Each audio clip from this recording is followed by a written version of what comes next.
ആകാശത്തിനെയും ഭൂമിയെയും മാറ്റൊലി കൊള്ളിച്ചുകൊണ്ട് പാഞ്ചജന്യം തുടങ്ങിയിരിക്കുന്ന ദിവ്യമായ ശംഖുകളുടെ ഗംഭീരമായ ശബ്ദം കേട്ട് ദുര്യോധനാദികളുടെ ഹൃദയങ്ങളെ പിളർന്നു.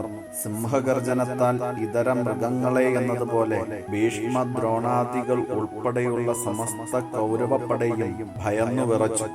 കൗരവപ്പടയുടെ സിംഹനാദം പാണ്ഡവന്മാരിൽ വികാരമേ ജനിപ്പിച്ചിട്ടില്ല എന്ന് വേണം കരുതുവാൻ വേണ്ടിയിട്ടും ശംഖധ്വനിയെ കേട്ടുകൊണ്ട് ഭയപ്പെട്ടുവെങ്കിലും ഓടിപ്പോകാതെ യുദ്ധത്തിന് ഒരുങ്ങി നിൽക്കുന്ന ദുര്യോധനാദികളെ അർജുനനൊന്ന് നോക്കി.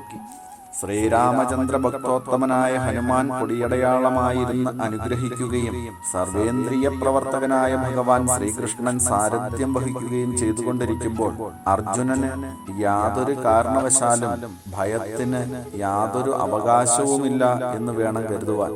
എങ്കിലും ആലോചന കൂടാതെ തന്നെ ഗുരുബോധന്മാരെ ഗണിച്ചവനെന്ന അപവാദം ഉണ്ടാകാതെയിരിക്കുന്നതിന് വേണ്ടിയിട്ടാവണം ഭഗവാന്റെ ഉപദേശത്തിനെ ആഗ്രഹിച്ചുകൊണ്ട് എല്ലാവരും യുദ്ധത്തിന് ഒരുങ്ങി നിൽക്കുമ്പോൾ ശസ്ത്രാസ്ത്രങ്ങളെ അയക്കുവാൻ തയ്യാറായി നിൽക്കുന്ന സമയത്ത് ഗാണ്ഡീവമെന്ന തന്റെ ദിവ്യമായ ധനുസ് ഉയർത്തിക്കൊണ്ട് അർജുനൻ ഭഗവാനോട് പറയുകയാണ്: